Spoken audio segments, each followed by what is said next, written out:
Welcome to the Level Up Your Band podcast, episode 25.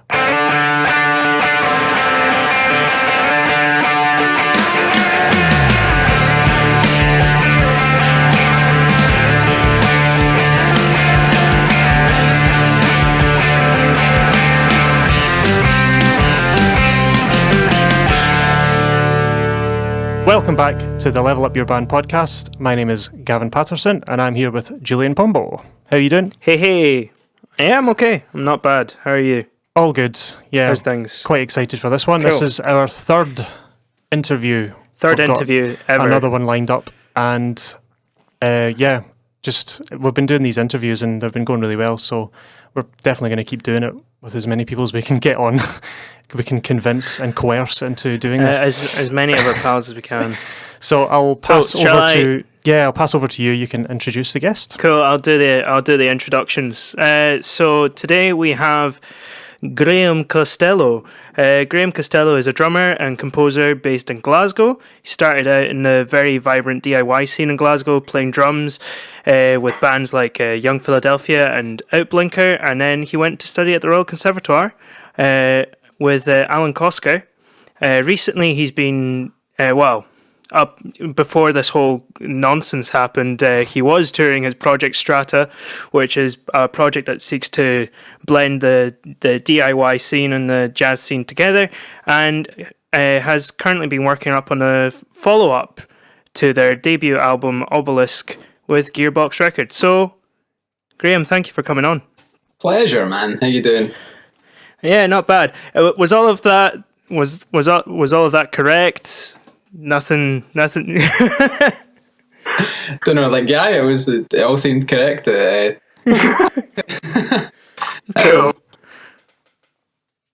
Cool. Thank you for coming on. So, let's get talking. Let's just get straight in there. So, you are the second drummer that we've ever had on. So let's just. It was one of Gavin. It was one of your pals. Well, yeah, it's funny. Years and years ago, Graham and I have a connection, but we've never. We only met last year, I think, because you were depping for Eriska when I was away doing something. I can't remember. But we were in the same band not together, but we were in the same band. I joined after you left. Was a band called Mercury Underground back in like 2009, 10, 11 or something. And you left the band, I think, you were going to the RCS at the time. And the drummer that stepped in for that band was the drummer that we interviewed, Rob Shearer. Yeah, so it's kind of weird. So we're definitely going to talk about that and just the whole change in scene, because Mercury Underground is like a sort of hard rock, kind of almost proggy kind of vibe. So, yeah, I think we'll maybe start there actually, Julian. Yeah, just totally. Just where did you start? Because obviously I knew you as that guy who played in the band that I was in, and it's very much not a jazz genre. So where did you start? And was drums your first choice for instrument in music? Yeah, I started when I was I think I was between the ages of 5 and 6. My dad brought back a kit from work. I think it was a colleague that was getting rid of an old beat-up kit. Nice. And he was like, I'll take it because my son's mental and he needs something to kind of concentrate. So brought that back. I mean, you should have seen it. It was the most beat up piece of hopefully we're allowed to swear. It was the most beat up drum kit that I'd looking back now, the drum skins were like incredibly pitted. It looked like it had craters on them.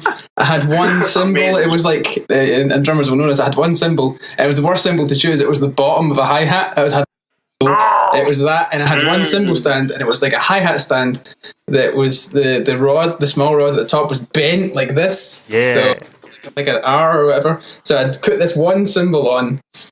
I didn't know any different though. I was just a kid, and I never ever needed convincing to practice or anything. I just wanted to play the drums. Didn't get any lessons.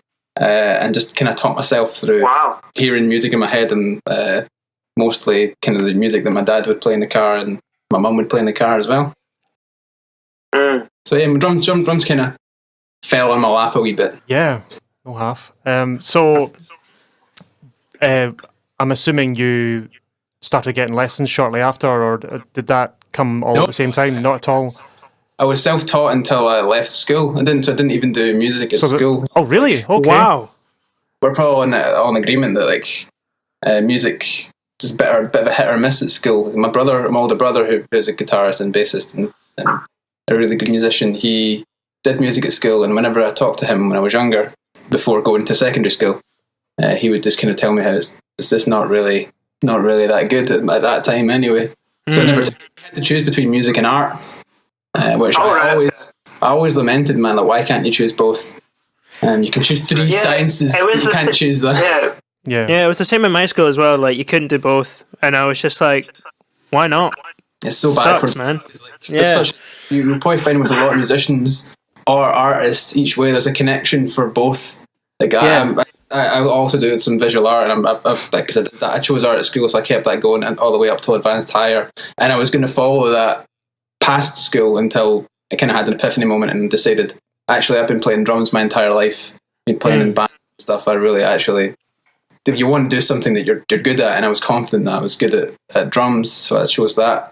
But there was always that link, I think, between musicians and artists, and the fact that, like, at least when we were at school, we're not allowed to take both. And I think that I'd like that to change. Yeah. Maybe it's changed now, but at that time it was a bit of a shame that you couldn't take both. Yeah, I had that issue in school. It was more of a timetable thing, I think, because like certain classes would just be on at the same time as others, and if you wanted to take, for example, I think in sixth year, I wanted to do physics and music and technical drawing, and I couldn't do all three at the same time because two of them clashed. So I asked nicely my RE teacher if I could skip out of RE, and of course, her being she used to be a chemist, and she was like, "Yeah, go and do your physics, and I'll just mark you as here."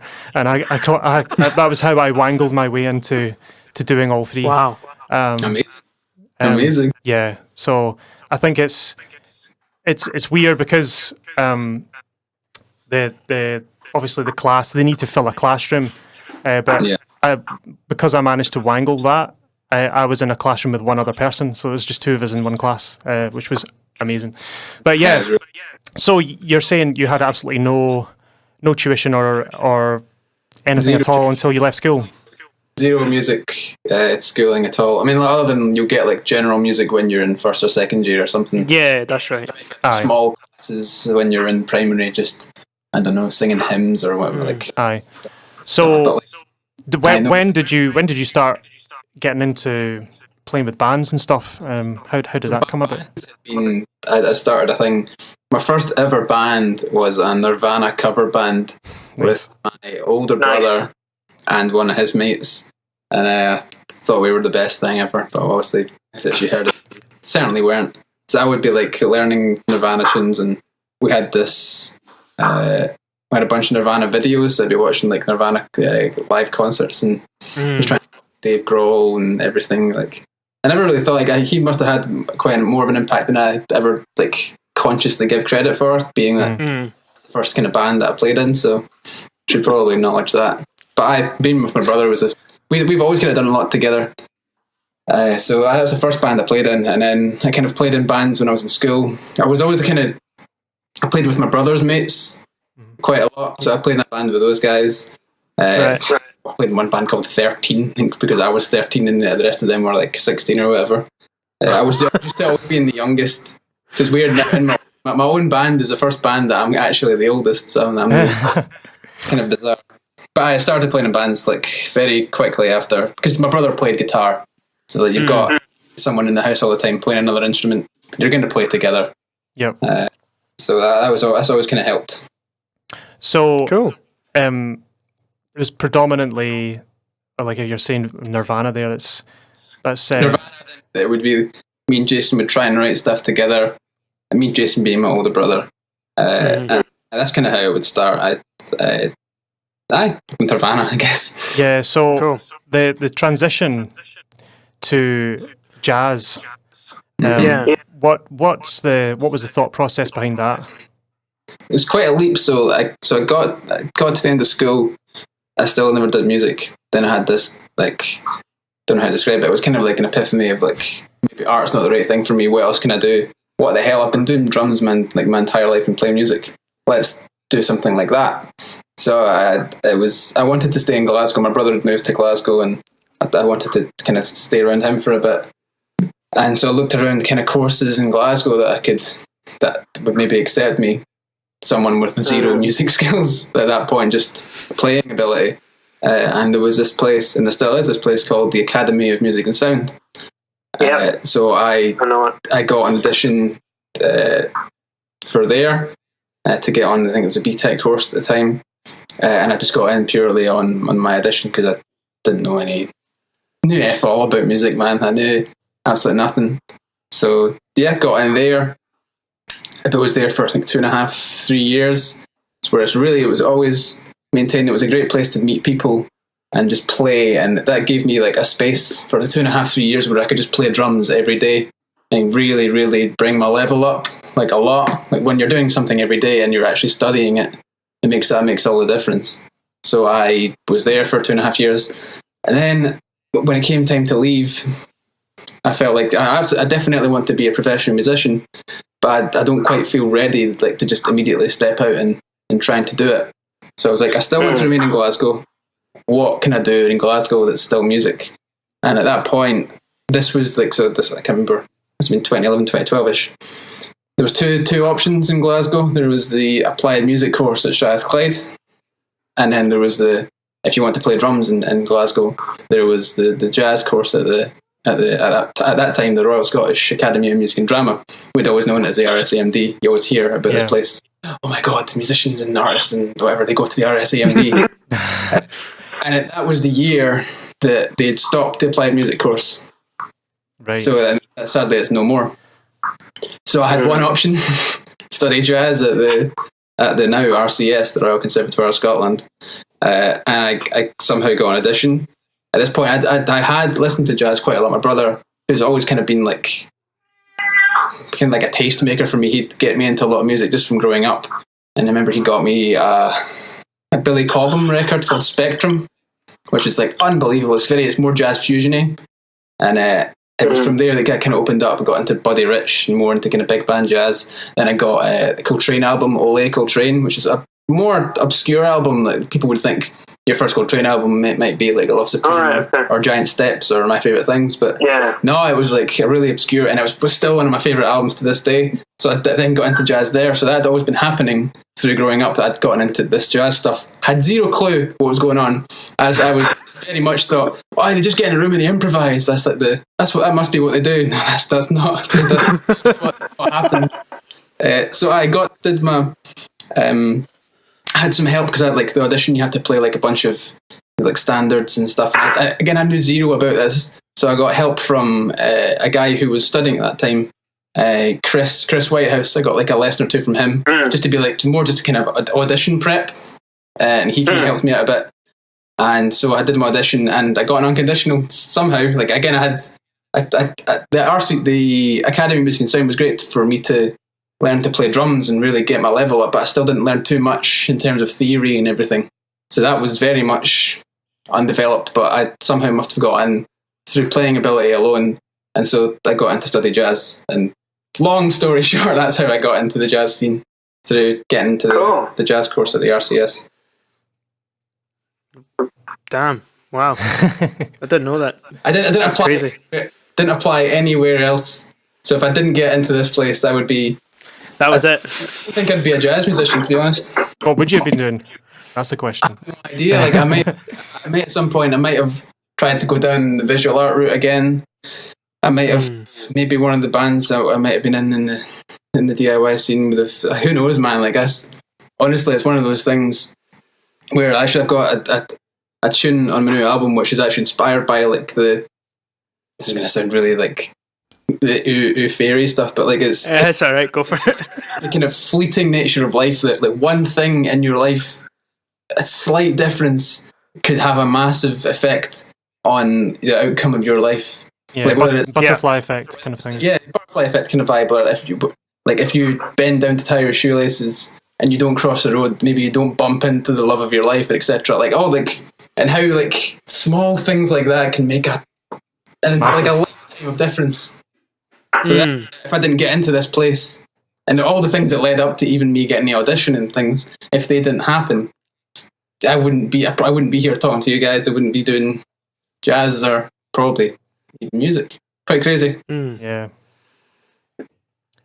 Cool. So let's have a bit of a chat about Strata, which is kind of the in the introduction I said it was like it's kind of like the idea is like a blending between the two, kind of your experience playing in like the DIY kind of scene in Glasgow, and then your sort of the jazz based, the more improvisationary nature of jazz and that kind of stuff. So how I know I remember that it started off as like a it started off as it was like a monthly thing at Block. Is that right? Mm-hmm. Best bar in Glasgow, in my opinion. Like best food ever. It's so good. Best food, it's absolutely amazing. Vibe, best people. Yeah, great. Just gigs. Best prices. Some amazing gigs in Block, and it's always free entry, which is just insane. Cool. So just tell us about how that started, like how you got the idea, that kind of thing.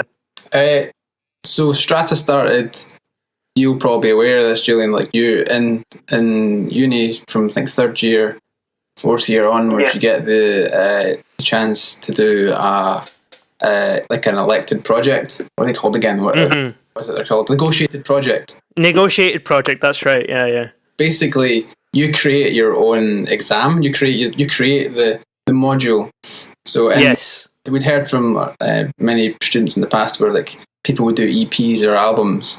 So I decided to do that. So Strata came about when I was in fourth year, and by this point I'd gotten into minimalism. That was from like second year onwards. I got really, really into minimalism. So from my second year onwards in the RCS, I was always trying to fuse the two, to fuse minimalism and jazz, and then this kind of DIY noise stuff from into something. And I've been working at that quite a lot.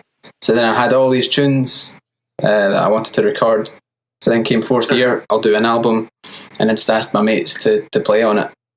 We recorded it, came out really well. Everyone seemed to enjoy it. And I remember asking everyone, do you want to make this like an actual band? Because at that point in Glasgow, maybe even Scotland, and there weren't that many actual like jazz bands. People would get together for gigs, and it would be really cool, but it would be very ensemble gigs, but there weren't any like set bands. Yeah, it was just kind of like, let's just pull like people together and let's just put on a gig kind of thing, rather than like, let's work on being a group kind of thing, yeah. And I'd been so used to that coming from the DIY noise stuff, like you're playing and rehearsing every week, and you're a band. So I wanted to do that. So that's how Strata started, actually. And at that point, so this was in 2016, kind of summer 2016, we weren't like, I guess maybe I was like how to put this? I wasn't really going to get any gigs with my stuff yet. I was kind of like there's a phrase I'm thinking, like I was unchecked in terms of no one had really given me a chance yet. Like I was unpredictable. I don't know what I'm trying to say, but like it's not like the lots of bookers in the jazz scene knew who I was and would absolutely give me. I was still like unknown, I guess. So I was kind of unknown. Wasn't really getting any gigs, so I thought like just take the initiative and create your own gigs.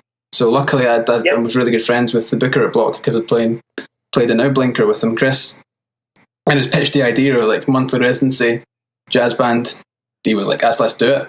So that I created my own gig because I'd got gigs as sideman. That's very common in jazz, where you get gigs as sidemen and you're playing in other people's ensembles. But for my own thing, wasn't really happening yet. So I thought, like you make your own luck, you make your own stuff happen. So created the residency. It was still going, even though like lockdown has stopped a bunch. We started in February 2017, and still going, even though the gig hasn't happened in a while. We're still doing the residency, so that's how Strata got on board, and then more momentum started to come from the residency, and then finally got some gig offers from the kind of bigger jazz gigs in the country, and then they would see like I was lucky enough that we'd been harnessing and developing this music at this residency, that when we finally got to these gigs, we were already at like a really good level. It wasn't like we'd only played a bunch of gigs, we played so many gigs. And I was very aware of like, I'm very into rehearsing. So right. Before the first residency show, we'd been rehearsing an entire like half a year before. I was like, we're going to rehearse this music and rehearse like the vibe of this band for half a year before even having our first gig. That's like, important though. It's an important thing to do. And because like, again, rehearsing is a bit of it's very different in the jazz scene compared to maybe the other scenes. I wanted to bring that kind of ethos to this band as well. Like, no, I want, when people see this band, I want them to be like, that's the tightest band I've ever seen. How are they doing that? Like, what's composed, what's improvised, the lines getting blurred. So yeah, we rehearsed for half a year before our first residency gig, and so it's been going ever since. And I'd like to think some kind of an upwards progression. That's really cool. What you said about sort of creating your own space. There's this phrase that people say, and I hate it with a passion. Is it comes from I can't remember the film name. If you build it, they will come. It's kind of Field of Dreams. Field of Dreams. Yeah, I'm pretty sure that's what it's called. Yeah, I hate that because it's not necessarily true all the time. Like. Yeah. There's this sort of if you get a band together, people will just show up at your gigs. But if you actually wanna make a name for yourself, you actually have to go out and do the hard work and not just expect it to be done for you. And it's that kind of mentality of we're recording an album, when we release it, it's just everyone's gonna listen to it. It's just gonna be great. But it's actually going out there and signpost it.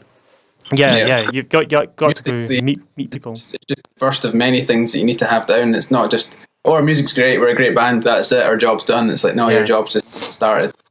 Yeah. Really in it, if you're in it to be a musician and to do it properly and professionally, so many other things you need to have down. Yeah. So how did you come up with the name Strata? We've yet to do an episode on band names. We've kind of touched on it very briefly, but because it's such a difficult thing, man. It's such a difficult thing to actually come up with a decent band name that actually sounds good. I knew I made the conscious decision I knew I wanted it to be Graham Costello's something, because like purely like it gets my name out there. It gets my actual name, rather than someone seeing Strata. They're like, oh, whose band's that? Like. Who wrote this music? There's having my name before it leaves zero question to that, and also for like future things. Like, I've gotten things and gotten gigs just from people knowing me from Strata, so I knew it was always going to be Graham Costello's something, but it was actually Joe Williamson, their guitarist, that he messaged me like in the middle of the night, because at that point we were kind of brainstorming what the hell do we call this band, and he just messaged me like Strata, and then he sent me like the meaning of what Strata was.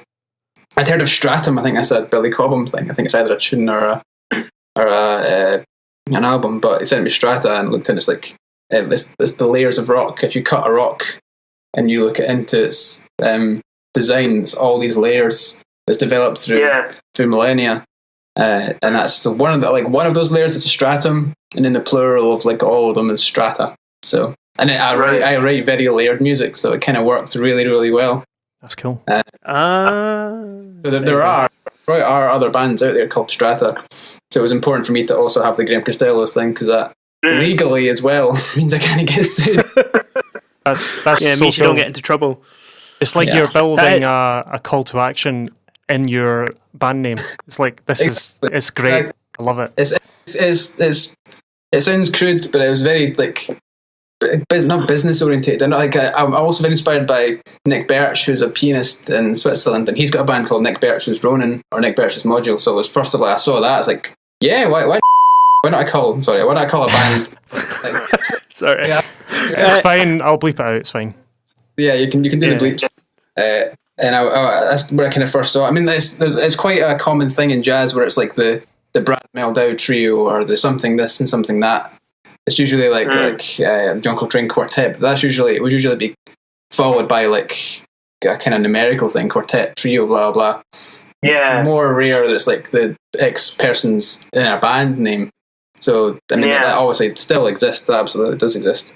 But I just liked it.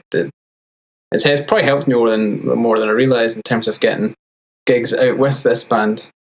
So yeah, so always if you're forming a new band, just bear that in mind. Maybe do something like that. Because like as the drummer as well, like, people immediately think, because this is very piano centric music. People might think it's so Fergus McCready. People might think it could be his thing, or there's lots of like it's hard for people to. But as soon as my name's there, okay, Graham Costello's band. Makes sense. Yeah. cool. That's cool.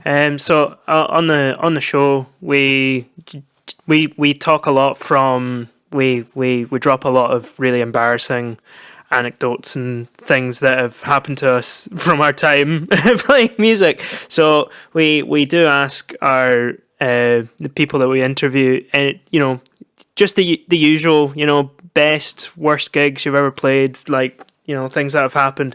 So let's start off with a high, and then let's get into the real. The real meat of the question. Yeah. So what's the best gig you've ever played? Best in gig your ever. opinion? Okay, best gig I've ever played.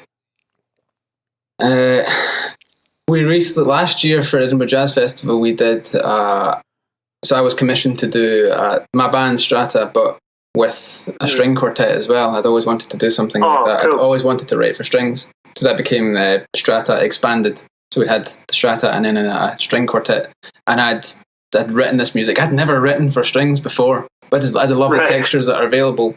And we played this. Got a hand-picked string quartet.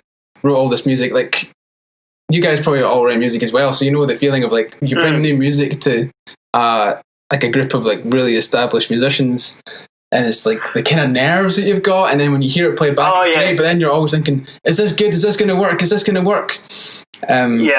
So, and the issue with that is like it's not like I had much time to then develop this music with the musicians.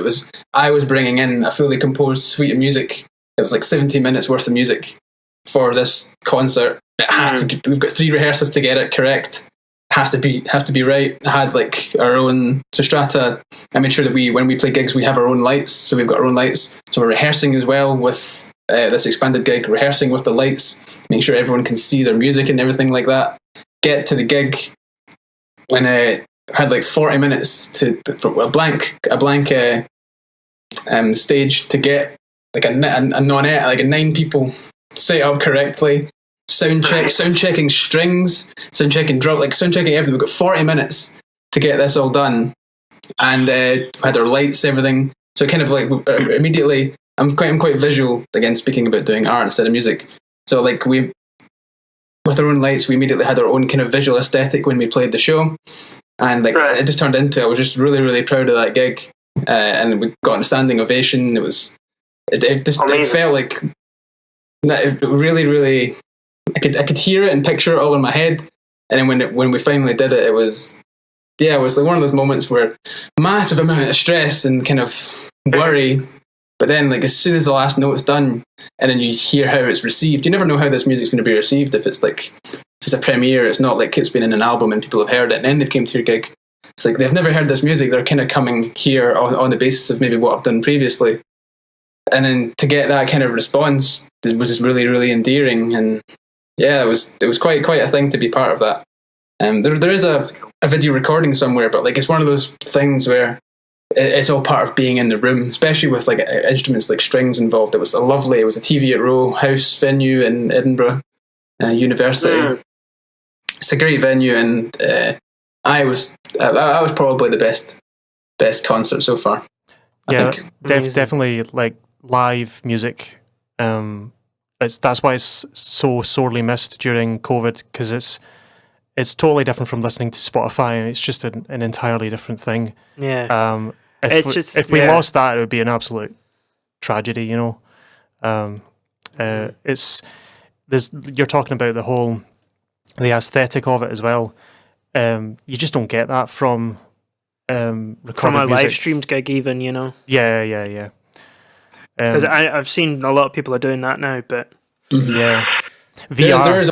There's something missing. Like a very, very important. It's like taking 50-60% out of what it actually is. You're still getting some of the like melodic and musical content of what you're listening to, but like it's the experience of being there. I was at like an Oliver Arnold's concert at the Armadillo. I'm really into Oliver Arnold's. He's an Icelandic pianist and composer.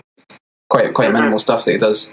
And I did at the Armadillo. His light show and and everything was absolutely perfect. He plays with a string quartet. Then he's a pianist, but he's also got like 2-player pianos that are like he's got hooked up, at least for this. Oh, right. He's hooked up, and so he can control them. Him and an engineer may create some kind of algorithmic language where he can kind of dictate certain, maybe it's like pentatonic kind of vibes or like whatever key. Yeah.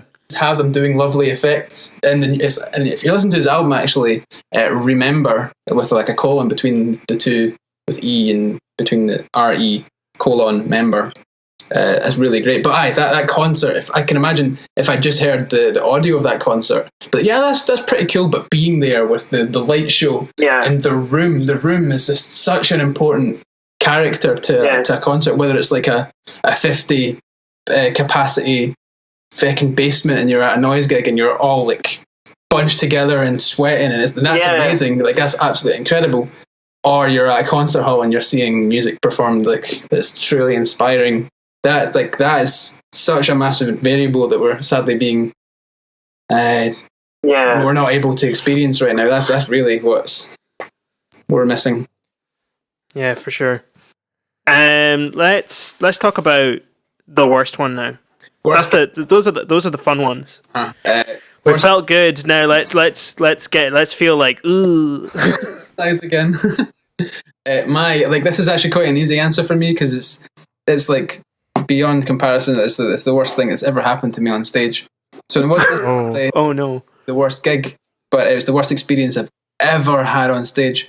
So I got a call last minute to play with Phil and Ali, and then the orchestra. It was like a big gig. I think it was for, I can't remember what. I think it must have been for like Celtic Connections or something like that. Yeah. I got a call like the day before to like, can you play drums on this? We'll send you the music. Can you make this? It's in the Royal Concert Hall. Can you play this gig? I'd never played the concert hall at that point. So right. I learned the music very quickly. I charted it down. I've got my sheets and everything. Good to go. Like everyone's really, really lovely, and sound checking. Everything's going great. I've got my kits all set up. I'm like, yes, man, I'm playing the concert hall. This is amazing. So I'm not on until maybe the third tune because everything is without drums. But before that point, so I made sure to have good chats with the engineer, being like, remember to I won't be on, so just mute my channels and all that. So we're all sorted, and we're all in ears. So first time I've kind of worked properly with in ears. So I get the second tune's done, then get welcomed onto the stage, jump on, put my in ears on. All I hear is oh no. Oh no. It's like it's a folk band at the front and then an orchestra all right at the end of the back. I'm kind of in the orchestra and I'm meant to be playing kind of with the folk band, keeping time with the folk band. I can't hear anything, man. And then the conductor counts off the tune and it's like, oh, and like I try to hear anything. So like it starts, so I'm like, okay, the only thing I can see is the guitarist, Jen Barterworth, who's an amazing guitarist. I can see, usually, well, with drums and folk music, you're playing a lot kind of with the acoustic guitar, so you're kind of keeping time with the strumming of the acoustic guitar. I'm watching her movements, her body, etc., just to keep up with her body language. That's all I've got to work with. So I played an entire, like, this first tune entirely, couldn't hear a thing. And this is my first time playing at the concert hall. Conductor starts off like, oh no. And it's like, I've had nightmares literally about this situation happening to me. This happened. We've probably, all as musicians, had this, like, this nightmare. This actually happened to me. I mean, it's built me up now. I've got nothing more terrible can happen to me on a stage than that. So like this happened. Played the first tune. Eventually, I managed to signal to the conductor, like, I can't hear. I can't hear anything. So like he then communicated to Phil, and then we managed to sort it for the rest of the set. Okay. No, actually no. That was because it's a 2-set gig. This was in the first set. I had to keep playing, even though we tried to sort it. Can't hear anything. We need to just play. So I'm playing an entire first set without being able to hear anything. It's just a matter of, I've got my charts. I'm just kind of signaling a lot with Jen and Phil. Like, as long as I can hear stuff, like, couldn't hear anything. But somehow I survived that first set. Second set, absolutely fine, perfect. The ears are working. I can hear everything. Amazing show. But that first set is the worst thing that's ever happened to me. In terms of, I think I'm told anyway from everyone that it went fine somehow, but in my mind, it's how I was feeling. But like, there's like, I don't know, 3,000 people or whatever at the concert hall, and I'm just like, I can't hear anything. And from the second tune onwards, they all know I can't hear anything because, like, obviously with them, Phil had to say to the sound engineer, the drummer can't hear anything. Can we sort his ears? And then nothing. Turns out the channels were just muted, and he'd moved the channels somewhere else. So it wasn't like it's just a matter of him unmuting a channel. It was like he'd patched them somewhere else. I think because the first two tunes were with the singer. So I think that channel must have got moved. So I was completely. It's not like it was a matter of one button and then it's fixed. It wasn't that easy a fix. But without a doubt, that's the worst thing that's ever happened to me. Yeah,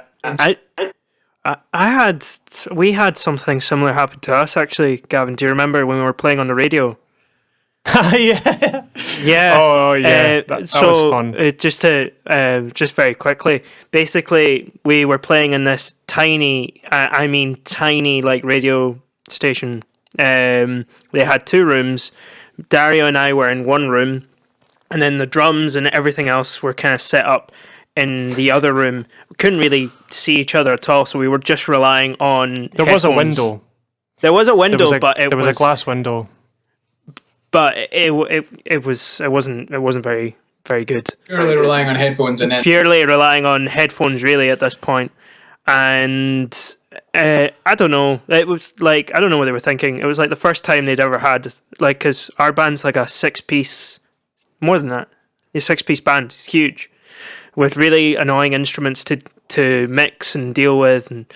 And so we're in there, and then first song happens, or if we start playing the first tune, and then on my end everything cuts out.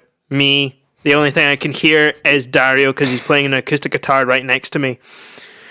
So I'm playing the gig, looking through the window, trying to see when Gavin is like hitting a ride cymbal or like the hi-hat or something, just to keep time like that. And I was like, like, because I lost you guys. Yeah. I lost all your guys as well, so I clocked what was going on, because the two of you, you look quite happy, and then halfway through the tune, you just went, like, something's going wrong, and then I couldn't hear any guitar, and then I'm looking at Scott, and he's just playing away. He never noticed. I think maybe Aileen kind of clocked something was happening, and I was like, right, I need to do something, because the only thing you could see was my right hand, so I start tapping really obvious on the ride cymbal to indicate time.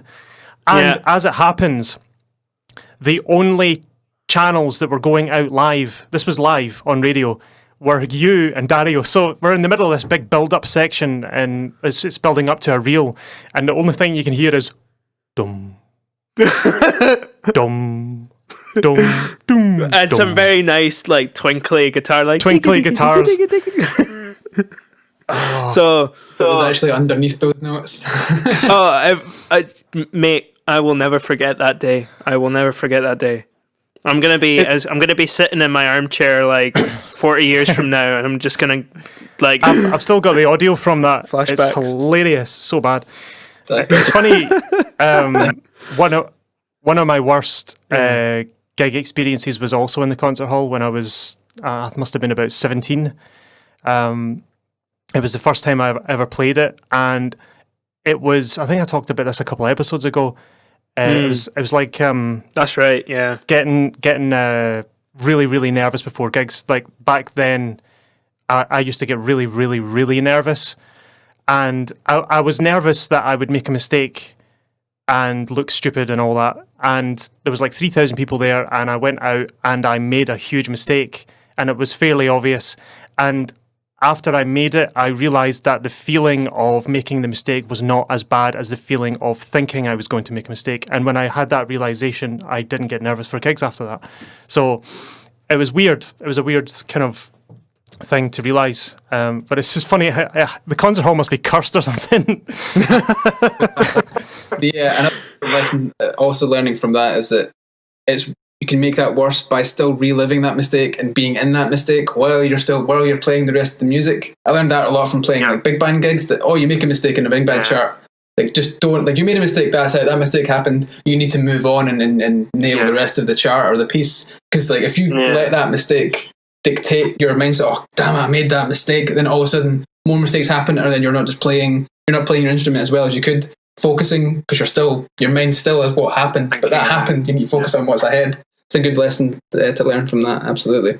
Yeah, big band drumming is so, because you're trying to tame so many instruments, and it's because you're so widespread as well. There's a lot of timing issues with the front line is always like just a little bit behind just because of the distance, and you're thinking about 50 different things all at one time. You're thinking about the bass, you're thinking about the top line and the hits and the sections, and making sure you don't miss the DS and all like all these different things going on in your head. For big band drummers, like you're the first one to get blamed as well. There's 4 other trumpets that they can hide behind something. Like you're the only one. Like you're always going to get picked on. I think that's. Just being in the rhythm section, man. Absolutely. Rhythm section playing's hard. I've got it was a funny gig I did. It was big band. I've been playing a big band for about 10 years, and about 5 or 6 years ago, we played. It's an old, I think it's Artie Shaw, Indian Love Call. Don't know if you know the tune. We were playing that, and there's a little sort of floor tom intro, kind of a la sing sing sing kind of style. Yeah, I get you. And it's a solo, clarinet solo, and this was Ayr Racecourse, and I count it in, and I play a little, just a wee upbeat, just a, 1 2 3 dum dum dum dum dum. I just a little, and the clarinetist took that as beat 1. So he was an 8th note out when he came in with his intro, and the bassist just turns to me and goes, "Help! What do I do?" Because this is all going to come. So I'm like, "What do I do?" Like, this guy's out by an 8th note, so I'm like, "I'm going to have to play a bar of 7/8 to rectify this." So halfway through his solo, I'm like, "The whole band's going to come in, and I need to fix this because everyone's like, where's one? Where's one? Where's one? There's no conductor." So I had to play a bar of 7/8 to rectify it, and then it all synced up, and I was like, "Oh, fine, we're fine." Much of like that problem solving is your live problem solving on the night. Whether it's like you're at a gig. I played a few shows when I was a bit younger with the Tommy Smith band, and like very often he just kind of give you charts on the gig, like literally in the concert, like, we're going to play this one. So okay, I didn't really learn how to sight read until I got to the university. Okay, so I go. It really stresses. But it's kind of it's like a baptism of fire in a way. Then you if it goes well, you look back on it and be like, yeah, man, that was a great learning experience. If it doesn't go well, you get yeah, it just shatters you forever. It's a sink or swim kind of territory, and like there's a lot of that. I think in jazz more so than the other music I've experienced. There's a kind of a lot of this is a bit of a test here. Okay, I mean even like the idea of like certain things like kind of being vibed out or roasting, like that I wasn't even introduced into that until I got into the jazz scene. It's just into those kind of social constructs of the jazz scene. So it's all very socially acceptable bullying, basically. Not quite, but you know what I mean. Cool. So we always ask for, when we're interviewing people, any advice you have for them youths that listen to this podcast, obviously. No. So any advice to any drummers starting out, that are maybe thinking, after listening to this, like, oh, maybe I do fancy doing my own thing and, writing my own music and stuff like that. Like, what advice would you give them? Maybe two things. One a musical thing and one a non-musical thing. Cool. Musical thing, rather than seek to kind of gain your own voice on your instrument, because I think that's more important than being the most technically proficient, the guy that can do. You can see so many Instagram drummers that have got all the chops, but they all sound the same. Mm-hmm. I'd rather listen to an imperfect drummer with their own voice than a perfect drummer that just sounds like one in a million. So focus on gaining your own voice on an instrument. That's easier said than done. Some people get there quicker than others, but that's an incredibly important thing musically. The non-musical thing is just get good at replying to emails, man. Be honestly, I would think I'm fairly okay with that, and even that being reliable. It comes with the territory of being a musician. So many musicians are not reliable. You're chasing them up for ages, and just if you make that step or that stage of the process of booking gigs or whatever, or being involved in something, if you make that easy for people, they'll want to work with you again. So just get good at replying to emails. Get good at if a promoter's asking you for something that's not like they need some help with something, reply quickly. Be courteous. Just be on it. If you're on it, honestly, doors will open up for you quicker than you're not if you're not on it. And if you think you can get away with being a great musician and terrible at everything else, then if you want to get far, you're not going to get far, I think. Yeah, totally. Damn. But yeah, 100%. Yeah. We preach that message quite a lot. Honestly, most if I kind of up and coming musician or drummer was asking me what musically I want to be a musician, what should I prepare for? Is that you're going to spend a lot of time on your laptop. You're going to spend a lot of time sending off emails. You're going to spend a lot of time replying. You're going to spend a lot of time chasing up your mates. It just it happens, and you just need to get good at it. You need to just develop a stomach for it. And the more time, imagining being a musician when I was younger, and then thinking you're going to be on your laptop a lot. I wouldn't have thought that's the case. I think this is a very kind of rooted in if you want to be a band leader, if you want to run a band. If you're a sideman or you're a drummer or someone that maybe is more of a sideman, you're still going to have to be good at these things. So it's not like you get I'm just the sax player. That doesn't matter. Get good at all these things. And you should be okay. Schedules.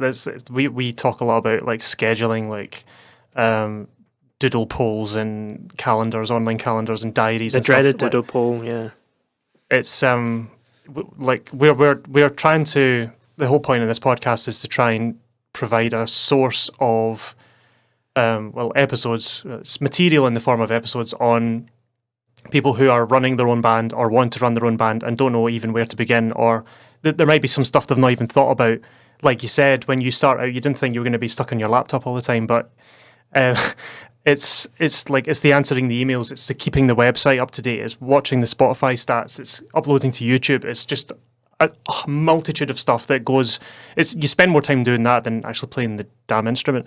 It's always the last part. It's always the last part. It's never it's the part that we all enjoy the most, or we should enjoy the most. But it's you see that graphic of you see an iceberg being this much, and then you see everything underneath. Everything underneath is kind of what creates that in the first place, I think. Yeah, it's so important. Because I wish I had going back, I wish I had a resource to tap into to see oh, right, that's how you do it. Because there's this misconception, when you join a band, all you need to do is get signed, and then that's it. Someone else will take it out. There's that myth's been sold, and it was still being sold when I went to college in 2009. It was this whole the way things used to be, where you just write tunes, you play gigs, and then record labels are just going to show up at your gig and they're going to be like, oh, we're going to sign you up. Number one record right there, saying you're a star. I mean, it happens. It still happens, and it's very rare. It's when more we're talking so than ever as well. it's so much onus is on the artist. You can release music as an independent artist. We've got ways of getting our music on all the, whether we love them or hate them, the streaming services. We've ways to get that, and we don't need a record label like this. There's absolutely, you can do it without a record label. You can do it with a record label. Like, everything is about the music scene is kind of evolving, and it's not like it's not in its final form. It certainly hasn't reached its final form. It's like it's still trying to adapt, and I think the big major labels are still struggling with how to really make this all work in the modern music time that we're living in. Yeah, you've seen a lot of, in the last 10, 15 years, the size of these and the power of these record labels and big, massive studios, they've all just diminished because you can do all this stuff yourself now. Even watching documentaries, whether it's... I really love watching music documentaries, even if I'm not a fan of the band or whatever, like whether it's watching something on Oasis or watching something on... Oasis have got some bloody good songs. The Foo Fighters ones are great. I love the Sonic Highways and all that. Just how easy it was back then. Like, I was watching, there's a thing on Netflix, it's like the Dr. Dre and Jimmy Iovine story. Like, what's it called again? Damn it. What's it called? The Defiant Ones on Netflix. That's really good, actually. That's more kind of the story of those two guys, but there's a lot of like how easy it was. Like, you just put it out, and the machine was in place, and now we're at this point where the machine has no idea where it is. Yeah. It's absolutely zoned out and it's absolutely pinging. Yep. You get adverts on YouTube and telling you the way you're going to get successful is if you get more Spotify listens, and you need to get yourself into playlists and download this app so you can become the best guitarist ever. It's like, shut up. Learn how to be the best musician in these simple 5 steps, and it's bizarre. People are trying to make sense of it because it's so new. Eventually, there's going to be a new established thing, and then the technology will change again, and then it'll all get jumbled up again. I think with technology and music as well, if we looking quickly on how it's affecting musicians, like musically, it's probably like a double-sided sword, and in the fact that you have more access than ever to see as many musicians as possible. Yep. Like, even if I remember learning drums, I learned from listening to records. I didn't even play along because I didn't have any kind of technology where I could do that. So I'd hear the music in my head. I'd learn the music, like Led Zeppelin music. I'd be hearing that when I was playing it, maybe similar to something you guys did as well. And that built up an ability to be able to learn music quickly. But now, whether it's like just focusing on drummers, seeing so many Instagram drummers being all Instagram drummery, going back to that having your own voice thing, like, it's the quality. I think the base of like new musicians is probably well increased. I'm seeing like 15, 16-year-olds who are incredible and can do stuff that I absolutely would never be able to do. But something is being lost as well. Like having this ability to just listen to any music at any point, like whenever you want at your fingertips, watch any musician, or like watch so many musicians on a fucking like a screen on your palm of your hand. Like, if I had that resource when I was learning the instrument, of course that's going to have a profound effect on like how you develop as an instrumentalist and as an artist. And I think that's just to acknowledge that that's quite an important aspect of modern music and being a musician, especially growing up in this new technological age. Yes. Listen to us boomers. Cool. So, again, thank you so much for coming on and just sharing all of that awesome knowledge with us. It's been really cool. Just before you go, where can people find you, and when's your next gig? 2 years. Your guess is in as the good future. as mine. Yeah. It's really a shame because I don't know about you guys, but I've kept what my calendar would have been just for records and like the earnings and stuff. Like what would have been if COVID didn't happen. So every now and then when you look at your calendar, there's like a solitary tear going down your screen, going down your cheek. Like, oh man, I would have been here right now, or I would have been doing this. So that was it. Yeah. Like 2 weeks ago, I should have been in Germany or something like that, and I was like, lots of that. It's like, but it's staying positive through it, because there's always positives to get out of everything. For sure. In terms of finding me, the drummer, you can go on Instagram, GS Costello, or just search for Graham Costello and you'll find me. In terms of me, the band leader of Strata stuff, Facebook I think is Strata Band. You just type in Graham Costello Strata into YouTube, or not YouTube, into Google, and you'll find me. It's all very, or just go to the website gcstrata.net. It's all very there. Don't need to give all the different links. Cool. Thanks. Awesome. Thanks again for coming on. It's been great. Thank you. And Great fun. As always, if you enjoy these episodes, please leave us a wee like, share, subscribe, all the rest of it. Tell your pals. We are on Instagram, Level Up Your Band, and www.levelupurband.com. We're on Facebook, uploading to YouTube as well. So make sure you subscribe there as well. So, yep, we'll wrap up there, and hope you're all doing well, and we'll see you all next week. Bye. All right. Bye.